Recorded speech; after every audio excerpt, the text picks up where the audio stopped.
Dah. Okey, tengok ni. Toshiba.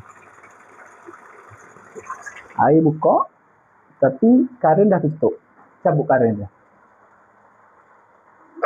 Ni. Karen dia ni. Ni. Karen dia ni. Dah tutup. Tapi air stay keluar lagi.